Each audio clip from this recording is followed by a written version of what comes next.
A significant recession.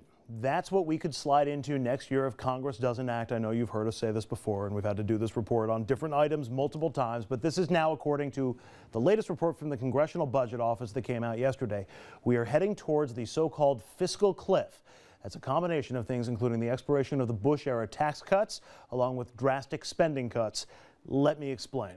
What's being described as the fiscal cliff is this. Under current law, the Bush tax cuts are set to expire at the end of this year. That causes taxes to rise for more than 100 million Americans. Those tax increases, combined with about $100 billion in required spending cuts on government programs, would cut deficits and do it by a lot. But for the sake of cutting the deficit, we'd see increased unemployment and a shrunken economy. So the question becomes, what should be done to avoid falling over the fiscal cliff? One suggestion: postpone it. If Congress acts to put off the tax increases and spending cuts, the deficit would still shrink, but by a smaller amount. The unemployment rate would remain about steady and the economy would actually grow. So what do our elected officials plan to do about it? Not much. The Democrats want to see some spending cuts and a tax increase for upper income Americans only.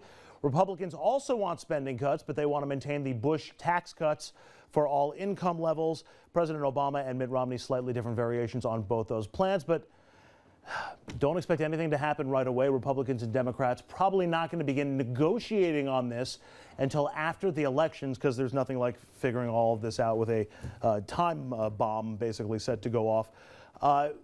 Here's the first question. What does this say about where we are right now, where we can't even have this discussion until after the elections? Or am I just being, Mr. Naive here and thinking that they would actually, our lawmakers would put the best interests of the country first? I'm being naive. The numbers are huge. So if they take meaningful action, the ground begins to move. The second big issue here is Barack Obama's on TV saying it. Every political leader has said it in the last 20 years.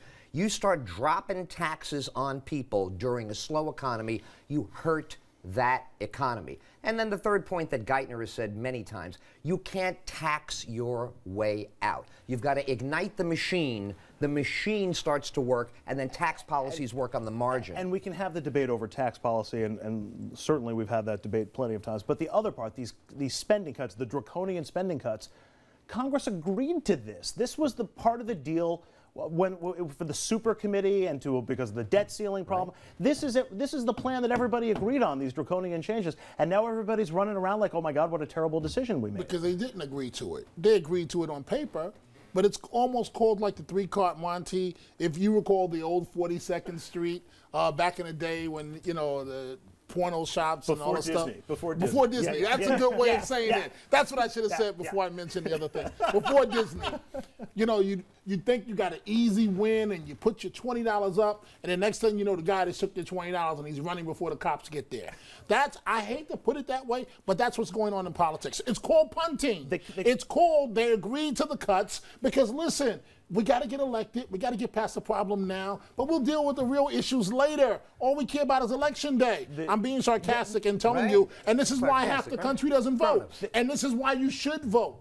They couldn't agree on a deal when the whole debt ceiling and the whole super committee thing was happening. So they said, okay, we'll have these things in place because the Democrats wouldn't agree to, give the upper end tax cuts, and Republicans wouldn't agree to the defense spending. So they put both of it into this thing that's going to happen. And now everybody's like, I'm shocked that there's gambling going on. I mean, the whole thing is an absolute joke. It's a farce. They all knew exactly what and when they were going to do it, okay?